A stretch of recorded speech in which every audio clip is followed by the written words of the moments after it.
going on, guys, and welcome back to Too Much Tech. And in today's video we're gonna be unboxing the Samsung Odyssey G7. I'm surprised that the box came like this. I bought it from Best Buy. I think it shipped through UPS, so I don't know. I think this one had like a rough time getting to my house, unfortunately. But this is the 27-inch version of the Odyssey G7. Honestly, I've been following this monitor ever since it got revealed at CES, and I was really excited to try it because it has like Samsung's QLED technology from their TVs, and it's supposed to have like really good color and all that stuff. It's curved, maybe curved a little bit too much, and yeah, 27 inches, 240 hertz, NVIDIA G-Sync and AMD FreeSync compatible, so you can use either one. If you have an AMD graphics card, you can use FreeSync. If you have an NVIDIA graphics card, you can use G-Sync. Compatible with both. Not native G-Sync though, unfortunately. And yeah, I wish for a 1440p 240 hertz monitor for $700. I wish it had real G-Sync, but it is what it is. No big deal. 27-inch curved VA panel, and it does feature HDR 600 as well. So let's go ahead and get into the unboxing of the monitor. No, I'm just kidding. I already got it out of the box. Watching some Josh Tech Gamer while I set up for this video and all that stuff. He's doing some really cool things on YouTube right now. He actually just put together a sweet looking desk setup. Be sure to check him out. I'll leave his link in the description below. Let's help my man get to 5,000 subscribers. Do that for me real quick. All right, back to the unboxing of the G7. Enjoy this quick little time lapse, and then we'll talk about it a little bit afterwards.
About a couple things real quick. So I want to talk about the setup process with this monitor, because honestly speaking, this was not the easiest monitor to get set up. Like, since it's so big and it's curved so deep, like it's got a 1000R curve, it's freaking massive. First of all, why do manufacturers keep doing this?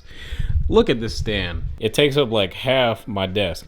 It's ridiculous. And my desk isn't small either. Like, I got a pretty big desk, but this stand takes up so much space, is not even funny. And to get it on the back, you probably see me struggling a little bit in the time lapse, but oh my God, getting the stand on is not fun. And like just trying to do it is, I wish they could have used like some kind of clipping mechanism, but you had to put in like these 4 screws and then the little diffuser thing in the back for the RGB.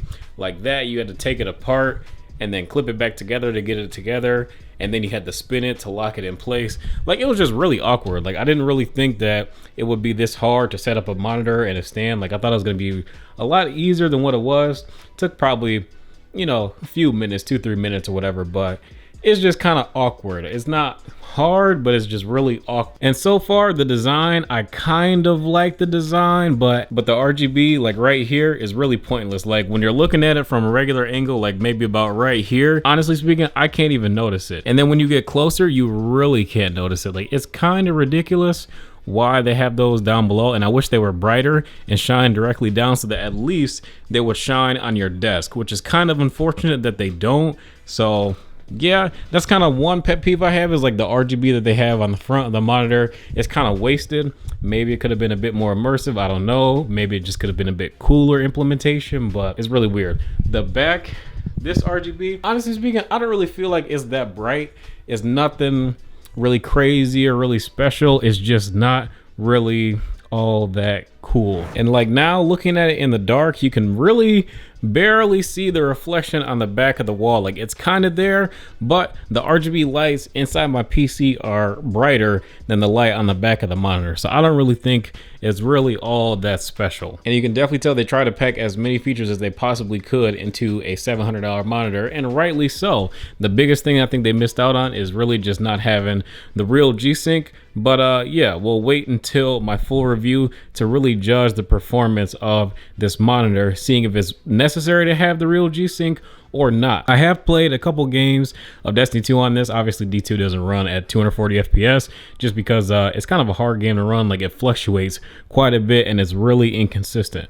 But I did use the MBR mode, which disables the adaptive sync, unfortunately. So I'm gonna see if I can find a workaround for that, but I think that's just gonna be the case. But in case you're wondering what MBR mode is, basically MBR is just like the motion blur reduction, where it's kind of like ELMB sync, where it strobes the backlight a little bit, but I didn't notice any strobing at all from this monitor when I used that mode, and it was buttery smooth, and it also did not drop the brightness as much as the Asus. So that's pretty good. I'm cool with that. And even when I was playing on it without the adaptive sync, I didn't see any screen tearing at all. So proud of Samsung for doing a seemingly good job and giving a really good first impression of this new monitor, especially for the price. But yeah, I'm really gonna go pretty deep into the performance of it and honestly figure out if I'm gonna keep this monitor or not from the full review, because this monitor looks really good. I'm impressed with the colors. The colors, if you can't tell right now, look really good. It's a VA panel, so it's not supposed to be as good as an IPS panel, but honestly speaking, I feel like it looks really good.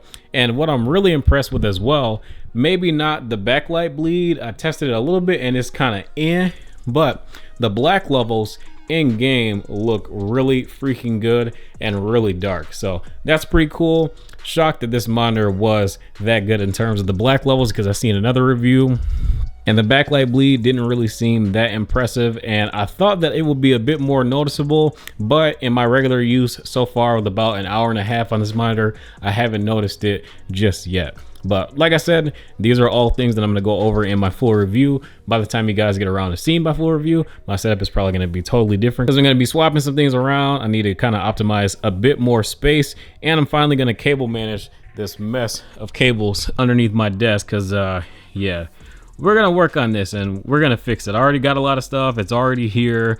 Probably going to work on that either this weekend or next weekend, and we're going to cable manage the crap out of this desk, and we're going to move it over here. I got some ideas. It's gonna be cool. If I keep this monitor 110%, I will have a monitor arm. So I'm debating on, just to free up a little bit more space, I'm gonna get one anyways. And yeah, gonna do the same for this one if I decide to keep it, because this stand is way too big. At first I didn't want to get a monitor arm because I test a lot of monitors and I got a few on the way, but it's unfortunate that if I do choose to keep this one, that I'm gonna have to buy a monitor arm, because it's It's just way too big. Like, look at this. It's ridiculous how big this stand is. Like, it does not need to be this big. Like, come on, Samsung, what were you thinking? Maybe on the 49-inch, I totally get it, but on the 27-inch, like, bruh. Come on, come on. It could be a bit more minimalist. But all right, you guys, that is going to be it for this video. If you guys enjoyed, be sure to drop a like and subscribe. If you guys are new, be sure to stay tuned for my full review of the Samsung Odyssey G7, probably coming within the next week and a half or so, because I'm going to be using this one quite a bit. And so far, I'm pretty impressed, but I'm really going to put this one through its paces to decide if I'm going to keep it, because it's really expensive, and we want to see if it's worth it or not. All right, you guys, thank you guys for tuning in. I will catch you in the next video.